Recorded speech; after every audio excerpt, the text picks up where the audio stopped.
देशात महागाई वाढणार का? पेट्रोल आणि डिझेलच्या किमती वाढणार का? पुढील 1 वर्ष सोन्याच्या किमती वाढतच राहतील का? आणि कच्च्या तेलांची किमती वाढतच राहतील का? अशा अनेक प्रकारचे प्रश्न सध्या भारतीयांच्या मनात निर्माण झाले आणि ह्याचं कारण म्हणजे पंतप्रधान नरेंद्र मोदी यांनी केलेली देशाला 9 आव्हाने. आता ही आव्हाने करण्यामागचं कारण काय? तर पश्चिम आशिया देशातील युद्ध आणि त्यातून बिघडलेला व्यापार. आता ह्या बिघडलेल्या व्यापाराची आठवण आपल्या भारतात जरा उशिरा झाली आणि याचं कारण म्हणजे राजकीय सोय. राजकीय सोय ही दुसरं काही नसून 5 राज्याची जी निवडणुकाच तोंडावर आल्या होत्या, त्याच्या निकालावर या आव्हानांचा परिणाम नको म्हणून देशामध्ये ही आव्हाने ह्यावेळी केली गेली.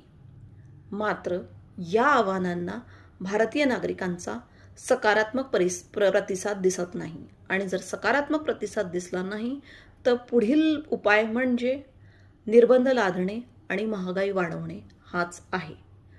तो तयार रहा नागरिकांनो, पुढील काही महिन्यात आपल्याला भयंकर महागाईचा सामना करावा लागणार आहे.